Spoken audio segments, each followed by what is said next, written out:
Меѓуврсничкото насилство во голем дел од случаите потекнува од семејното насилство, односно децата го пресликуваат она што го гледаат дома. Според познавачите на оваа проблематика потребна е поголема едукација и за родителите и за децата, а поголеми чекори треба да се преземаат пред да се случи насилството, а не отпосле. Ситуацијата со меѓуврсничкото насилство е алармантна. Регистрираните бројки во Министерството за внатрешни работи укажуваат на тоа дека минатата година во училиштата се случиле 102 настани, од кои најмногу, односно 40, биле регистрирани во Скопје. При насилничко однесување повредени се 61 ученик. Мотивот најчесто бил непознат, а според локацијата најголем дел од настаните се случиле во училишниот двор, училницата, холот, а регистрирани се 8 случаи во автобус или на автобуска постојка. Младите се жртви на меѓуврсничко насилство што е најрана, односно предучилишна возраст, а во најголем број случаи истото се препушта на уште една обична детска игра.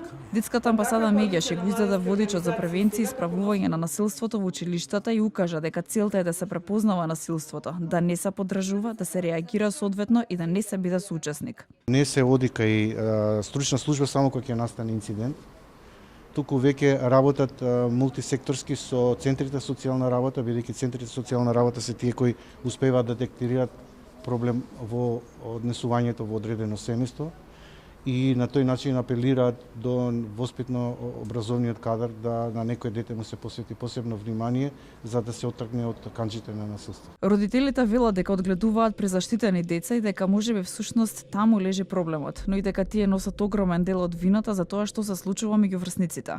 Лично сметам дека емпатијата се гради и се пресликува. Децата учат она што го гледаат од родителите и затоа сметам дека е одличен овој потекст со водичот да некој почне да не едуцира нас како родители. Учениците пак мислат дека меѓуврсничкото насилство потекнува од новата смисла за хумор, црн хумор. Од страна на родителите сметам дека едното нешто што ние како млади го бараме е највеќе од се поддршка, љубов и заштита. Ние углавном ја добиваме таа поддршка и љубов и заштитата, но во некои оддели е дури толку многу заштитено се осеќаме што ние самите сакаме да бунтуваме.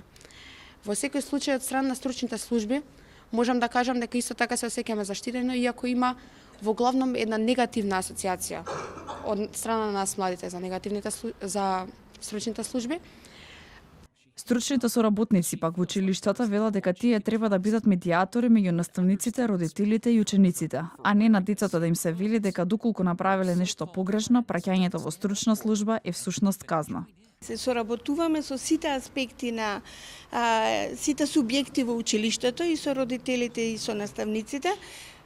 Помагаме таму каде што има некој предизвик кај детето за да се прилагоди подобро, за да се сфатат границите, барањата од училиштето, да најдеме заедничко нешто помеѓу тоа што очекува родителот од училиштето, што детето може да направи во училиштето и како со наставниците заедно да стигнеме до резултатот.